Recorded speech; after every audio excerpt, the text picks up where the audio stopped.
Good morning, Seneca Valley. Miss Beecroft here. To review, last month on December 14th, before winter break, which I know feels a long time ago, we discussed the next steps to move from your ideas to action, including researching your topic and drafting success criteria. And you should have completed at least the first page of Objective A3, your final planning document. So these has all the steps for final planning before you start your project. So today we're going to review creating success criteria for your project, review information and media literacy by reviewing your bibliography requirements, and introduce using an action plan. And after today's lesson, you will have all your planning done and you will start your actual project. So at this point, right, we should have narrowed down to a learning goal. What skills or knowledge will you learn by the end of your project? And a product. So what are you going to produce at the end? A slideshow, a website, a video. And there's a list of ideas if you're still stuck on that. And then we started last month talking about how to turn these ideas into action. So success criteria, research, and an action plan. So your success criteria are how will you measure your success at the end of your project? So how are you going to grade or judge your own project, right? You're used to us as teachers giving you rubrics. And for this project, you are creating your own rubric. And so your success criteria are just statements that describe the characteristics you want your completed project to have. And these help you be specific so you know how your goal should look, what you're aiming towards. And when we get to action planning at the end of today's lesson, you'll have very concrete steps that you can think about to get you to your goals.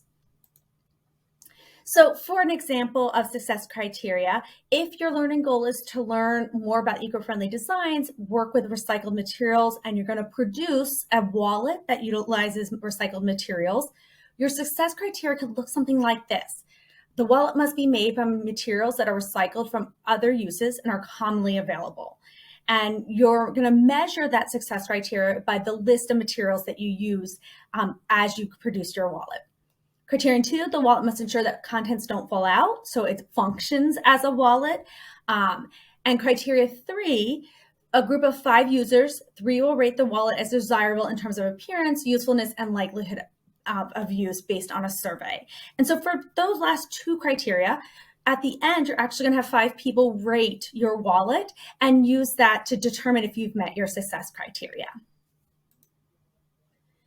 If you're stuck on success criteria, which is the front page of that planning document, there's a link in this slideshow and in Canvas that has a lot more information, has example ones on how to write great specific success criteria. And your goal is to have 3, so that at the end you have 3 criteria that you're going to measure your own success based on. Then we started talking about research last time. So what do you need to know about your topic? And we talked about source evaluation, and today we're going to add on a bibliography, right? Academic honesty is really important. We have a Seneca Valley academic honesty policy, and it's important to always give credit to whoever you got your information from. So last time, again, we talked about source evaluation, about looking at where you're getting your information and reviewing it for credibility. And today we're going to talk about bibliography. So we recommend you're using MLA, and we'll talk a little bit more about that.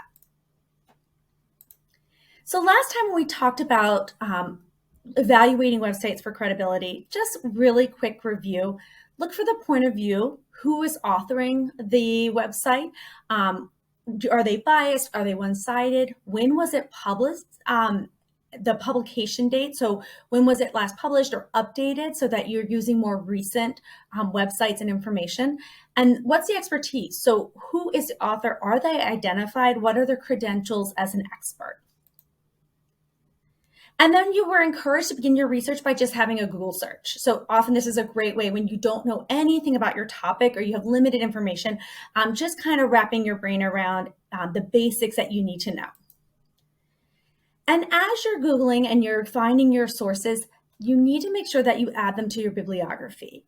As I mentioned, we're recommending MLA. There are several different types of citations, but MLA is the one that is preferred for this particular project. You should use a tool that helps you format your bibliography, and I'll give a couple in a moment.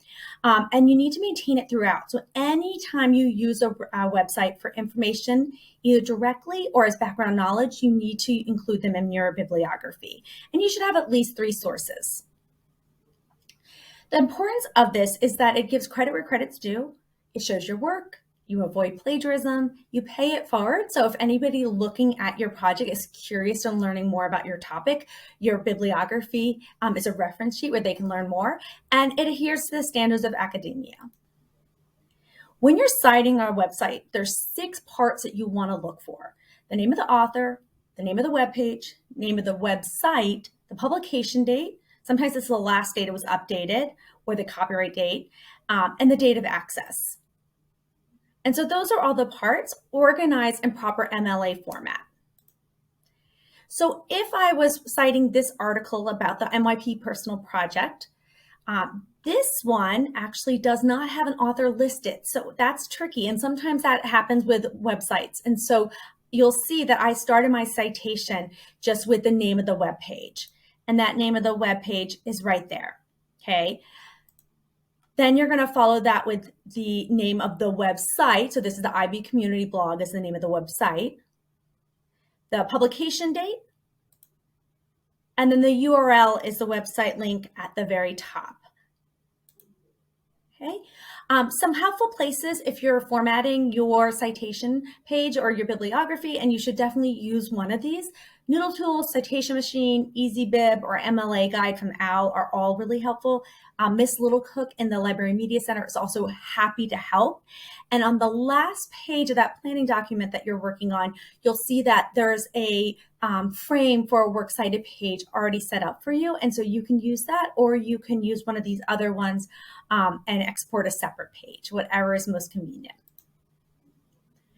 The last thing that we need to do to turn our ideas into action is an actual action plan. So let's talk a little bit how we can structure our action and really plan for success. So we know where we're going. We have a learning goal and a product goal. We have success criteria. We know how we're going to grade our own success. So now we need to structure our action to ensure that we get there by the deadline. So here is our timeline for the personal project and the learner project. And so we're here in January, right? And your completed project should be early-ish, first week or 2 of March. So your action plans should start today through that and ensure that you can meet all the criteria that you set out for yourself. And start your planning by brainstorming what are the things you need to achieve. There's space on your planning document for that brainstorming. And then start organizing them into an action plan. I provide a template, but you can use any format that works for you. But you can see this has, if I was using my personal project or my learner project was learning and using new study skills, here would be my action plan. So I'm going to research, I'm going to find new study methods. I'm going to find a second one because I want to find 2 new ways to study to be more successful. I'm going to buy a planner. I'm going to start tracking my current grades and all my outstanding assignments. And then I set myself a schedule of every day that I need to check synergy or do my reflection or check in on if I've been using the study skills and how they've been going. And so you need to set up an action plan. And along the way, you can give progress notes to yourself. And so reminders or things if you fall behind to get yourself back on track. Okay. And again, there's resources for all of these things. There's exemplars in Canvas to help you. And so the remainder of advisory today is to finish that A3 final planning document. So this is all the pieces, the success criteria, your research, including your bibliography, your works cited page, and your action plan. And after you finish this, you're ready to start your project. I am here if you ever need help. My office is on the 3rd floor, right across from the Language and Literature office and the Media Center elevator. And I'm happy to help if you are stuck, or you can email me. And I wish you the best of luck starting your projects.